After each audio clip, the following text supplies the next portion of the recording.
You know your brain fires off over 6,000 thoughts a day? 6,000.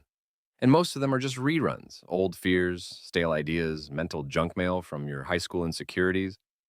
Your brain is basically a glitchy DJ replaying the same emotional mixtape on loop. And the wild part? You don't even need to believe a single one of those thoughts to take action. That's the twist. That's the mind melter. Motivation is optional. Action is not. You don't need to feel ready. You don't need to wait for clarity or a moon phase or a fresh playlist that magically unlocks your ambition. No incense, no podcast, no perfectly lit journaling montage. You just need one thing, a decision. Because action, real, messy, awkward action, is what builds momentum. Not feelings, not vibes, not vision boards with quotes you don't actually live by. Your brain is sitting there like, hey, let's wait until we're perfectly aligned and fully healed. And meanwhile, life is like, cool, I'm leaving. So here's your plot twist. Clarity doesn't come from overthinking. It comes from doing. Doing the thing while your brain is screaming, but I'm tired. Doing it while your feelings are buffering. Doing it before you're in the mood. Because spoiler alert, the mood is always late. It shows up after you show up. And if you keep waiting to feel like it, you'll wait yourself into a whole different life. So today, we stop waiting. We stop auditioning for our own potential. We stop scrolling for signs and start being one. No more asking for the vibe. We become the vibe. Let's go. Chapter 2. Emotion versus discipline. You ever notice how your feelings have no respect for your future? Like one minute you're hyped up thinking, new life starts Monday. And by Monday morning, your emotions are like, actually, let's cry in bed and question everything. Feelings are flaky. They ghost you when things get hard. They'll hype you up at 2 a.m. when you're making vision boards, but vanish like a bad ex the second it's time to do something uncomfortable. And you know what? That's normal. That's being human. But if you build your life around emotion, you're building your house on wet cardboard. Feelings are weather. Discipline is the roof. Your emotions are the toddler throwing cereal across the kitchen. Your discipline is the exhausted adult who still shows up and cleans the mess anyway. Look, I get it. Nobody wakes up like, yes, I'm thrilled to do hard things today while being mildly depressed and running on caffeine and trauma. Nobody's actually in the mood to get their life together. You think world-class athletes feel like training at 5 a.m.? No, they do it anyway. You think authors feel like writing every day? No, but the book doesn't care. The goal doesn't care. The future doesn't care how you feel right now. It only knows what you did. Your dream job doesn't care that you're sad. Your rent doesn't care that you were overwhelmed. Your health doesn't care that you were just not feeling it. Life is brutal that way. It moves, with or without you. And discipline, real discipline, isn't sexy. It's not a highlight reel. It's that silent contract you make with yourself in the dark. It's brushing your teeth when no one's watching. It's hitting submit when you're nervous. It's going to bed when the scroll demon is calling. It's not chasing motivation like a hamster on Adderall. It's becoming the kind of person who moves without it. And the wild thing is, the second you do, the second you stop asking, do I feel like it, and just do the thing, your brain actually calms down. Your self-respect goes up. Your confidence stops being a concept and starts being a result. Because confidence isn't a gift, it's a receipt. It's proof. It's earned. It shows up when you keep your word to yourself, even when every part of you wants to bail. So yeah, emotions are important. You should feel them. Honor them. But don't let them drive. Let them sit in the back seat with a snack. Discipline is the driver now. Discipline says, hey, I know you're tired. We're doing it anyway. Discipline says, I know you're scared. Let's move scared. Discipline doesn't yell. It doesn't beg. It just gets up, shuts up, and handles it. It's the part of you that knows exactly who you want to be and is done waiting for the perfect morning to become them. You don't rise to your mood. You fall to your habits.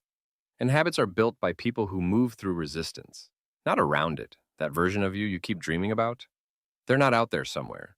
They're on the other side of I don't feel like it. So the next time your brain tries to sell you a story about why today's not the day, smile, nod, and move anyway. That's how you win. That's how it starts. That's discipline. That's power. Chapter 3, Doom Scrolling and the Modern Meltdown. Let me guess, you were just going to check Instagram for 5 minutes, right?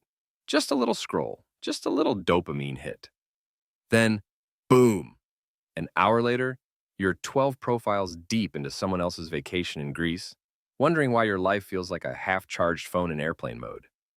Welcome to the digital Twilight Zone, where everyone looks happier, richer, hotter, calmer, and somehow always drinking green juice by the ocean while you're eating leftover fries in a hoodie that smells like despair.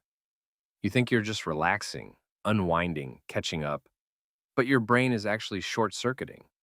Constant input, no output. Infinite stimulation, zero creation. You're not resting, you're buffering. And let's be real, the modern world is built to break your focus.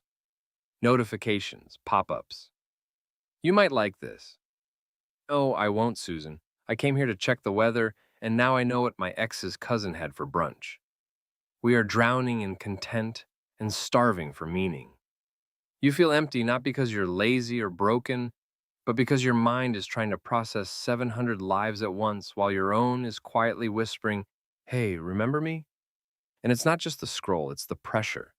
Everyone's a brand now. Everyone's optimizing, monetizing, maximizing. You can't even make a grilled cheese without someone online telling you how to scale it into a seven-figure empire. Hustle culture told you to grind 24/7. Wellness culture told you to journal, meditate, oil pull, deep breathe, and moonbathe. Meanwhile, your soul just wants 5 minutes of quiet where it's not being judged, sold to, or compared. But silence is scary now, isn't it? You sit still for 2 seconds, and suddenly you're like, do I even like who I am? So you reach for the phone, the snack, the distraction, anything but stillness. Because stillness reveals things you've been running from. And it's not your fault. You were raised in a world that sold you stimulation as happiness, clicks as connection, busyness as worth. But here's the truth. No one wants to say out loud, you're not actually tired from doing too much. You're tired from doing too little of what actually matters. You're not burnt out from working too hard. You're burnt out from never stopping, never giving your brain a minute to exhale. You're overstimulated but underfed, surrounded but disconnected, lit up on blue light but starved for sunlight. And the more you scroll, the more you forget who you are. Because comparison is identity theft. It sneaks in and convinces you that you're behind, that you're not enough, that everyone else got the manual and you're just winging it with duct tape and panic. But here's the secret. We're all winging it. No one's as perfect as their posts. No one's as happy as their highlights. You're not failing. You're just in a system that profits from your insecurity. And breaking out of that loop doesn't mean moving to a cabin and throwing your phone into a lake. It means reclaiming your mind, moment by moment. It means choosing presence over performance, depth over noise, discipline over dopamine. Because your peace doesn't come from more likes. It comes from less chaos, less distraction, more realness, more doing the quiet, boring, un-Instagrammable things that make your soul go, ah, there I am. You're not broken. You're just buried, and it's time to dig yourself out. All right, buckle up. This is Chapter 4, the turning point story. It's raw. It's real. It's the gut punch moment where everything shifts. This is where it stops being theory and becomes personal. So picture this. I'm lying on the floor of my apartment at 1:47 a.m., not sitting, not lounging, lying, like a piece of discarded laundry. I've got one sock on, no idea where the other went, and I'm eating dry cereal out of a mug because I haven't done dishes in 3 days and I'm not trying to eat frosted flakes off a Frisbee. And I'm not sad. I'm not crying. I'm just blank, like someone unplugged me and forgot to restart. The lights are on, nobody's home, and the only thing louder than the silence is my own internal monologue, screaming, "What the hell are you doing with your life?" I've got half-written ideas in notebooks, unopened emails from people who believed in me 6 months ago, and a phone full of motivational videos that apparently forgot to mention how to actually move when your soul feels like a concrete slab. And that night, in the middle of my very glamorous cereal on the floor breakdown, I finally hear the voice that changes everything. Not divine, not dramatic, just still, like truth finally got tired of waiting. It said, no one is coming.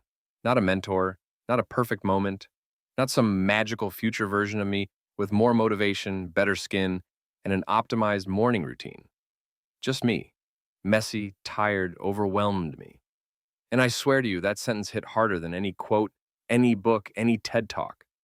Because for the first time, I realized I was waiting for something, anything, to rescue me from the weight of my own potential. I was sitting on dreams like they were Amazon packages waiting for the right weather. And in that moment, I got it. There is no rescue, there is no signal. There is no Hollywood montage where everything suddenly gets easier because the music swells and I start running in slow motion.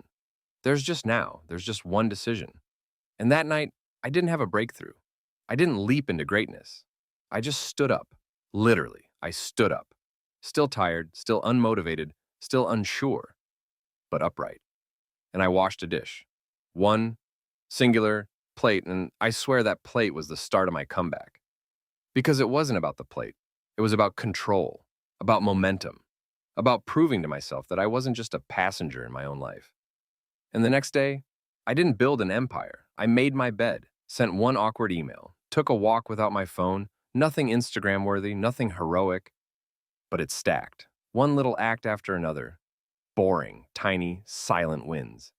And weeks later, people started saying things like, "You've changed." And I'm thinking, no, I just finally stopped waiting. That version of me, the one I was so desperate to become, was never out there. He was always buried under the story that I had to feel ready first. So now when people ask me what changed, I tell them the truth. I hit rock bottom, on the floor with cereal. And I didn't find motivation. I found a mirror. And it showed me that I wasn't broken. I was just out of practice at choosing myself, at showing up, at being the kind of person who moves, especially when it's hard, especially when it's quiet, especially when no one's clapping. And if that's you right now, if you're lying on the floor of your life, wondering where the magic is, this is it. The fact that you're still here, still listening, still breathing. That's your sign. You don't need to feel powerful. You just need to move weak. You don't need to have it all together. You just need to do one small thing that proves to your brain, hey, I'm still in the game. Start there. Start tired. Start ugly. Start with a spoonful of cereal and a decision. That's all it takes. Chapter 5, The Shift. You ever notice how doing the thing is never as bad as thinking about doing the thing? Like going to the gym isn't actually the hard part. Putting on the socks is the war. Sending the email isn't terrifying. It's the 47 minutes you spend staring at the draft like it's a venomous snake that knows your social security number, because it's never the action that breaks us. It's the anticipation, the overthinking, the internal TED talk of doom playing in your head like, what if you fail? What if you suck? What if you try and nothing changes? And here's the kicker. Even if all of that happens, you'll survive. You will. You'll feel awkward. You'll learn. You'll adjust. You'll grow, but you'll move. And that's what matters. Because clarity doesn't come before action. It shows up because of it. The shift happens when you stop waiting for the perfect plan and just start with one imperfect move. You don't need a 90-day transformation or a 5-step morning ritual with lemon water and gratitude journaling while standing on one leg. You need one choice that says, I'm not staying here. One phone call. One lap around the block. One page of writing. One drawer cleaned. One promise kept. Because those tiny choices, they compound. They multiply. They whisper to your nervous system, hey, we're not stuck anymore. Your brain starts realizing that you're not just talking about change, you're actually doing it. And suddenly things feel lighter, not easier, just more possible. You realize momentum isn't magic, it's math. One step, then another, then another. You don't wake up motivated. You wake up groggy, scroll through other people's lives, and then decide, not today. Today, I move. Today, I do one thing for future me. The version of me who's sick of feeling like a background character in their own damn story. That version, they're waiting. Not with confetti and fireworks, but with a coffee and a tired smile like, finally, you showed up. And the wildest part? It doesn't even take that long to start feeling different. 3 days of keeping one small promise to yourself and your whole energy changes. You start walking different, thinking different. Not because the world changed, but because you stopped breaking your word to yourself. Because you kept showing up. And now your brain starts trusting you again. That's the shift. That's how it starts. Not with fire, with follow-through, not with hype, with honor. You don't need to feel like doing it. You need to become the kind of person who does it anyway. And that person, that version of you, they're not mythical. They're just disciplined, not perfect, not always productive, just consistent in the ways that matter, quietly, daily, without applause. While everyone else is waiting for motivation to strike like lightning, you've already laced your shoes, opened the laptop, showed up for yourself. That's the edge. That's the secret. That's the shift that flips the whole game. Chapter 6. The Final Punch. You know what's wild? After all the noise, all the quotes, all the reels and routines and rituals and 10 things successful people do before 6 a.m., you come to realize one thing that almost no one says out loud. You're already enough, right now, as you are, with all the mess, all the flaws, all the chaos living rent-free in your head. You are not broken. You are buried, under expectations that were never yours, under pressure that never pauses, under a highlight reel world trying to convince you that rest is weakness, that slowness is failure, that if you're not constantly becoming, you're somehow falling behind. But here's the truth. You don't need to become anything. You just need to return to who you were before the world made you doubt it.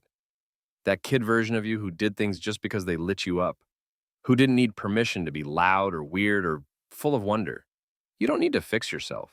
You just need to stop abandoning yourself. You don't need more goals. You need more grace. You don't need louder motivation. You need quieter discipline. And here's what they won't teach you in school or therapy or any 6-week transformation program. You will not always be inspired. You will not always feel strong. Some days you will be crawling. Some days you will want to vanish. And that's not weakness. That's life. The strength is in continuing, in doing it anyway, in saying, I don't have it all together, but I'm still going to try today. That's bravery. That's how you build a self you can be proud of. Not perfect, not always happy, but real. Built from choices made in the dark. Built from moments where no one was watching, but you showed up anyway. That's what wins. And if no one's told you lately, I'm proud of you, seriously. Not in a cliche motivational coach voice. I mean it. I know it's hard. I know your mind is loud and your to-do list is rude, and some days just feel like emotional spam. But you're still here, still trying, still listening to some voice deep inside you saying, there has to be more than this. There is. It's you. It was always you. You just forgot for a minute. And that's okay. But not anymore. Not tonight. Tonight you remember. You don't wait for the vibe. You become the vibe. You don't wait for discipline to show up. You are discipline. Soft, steady, unshakable. The kind of discipline that doesn't scream. It guides. That doesn't push. It pulls you home. So here's your final truth bomb. You are not behind. You are not broken. You are not too late. You are exactly where the change begins. Right here, right now, with one choice.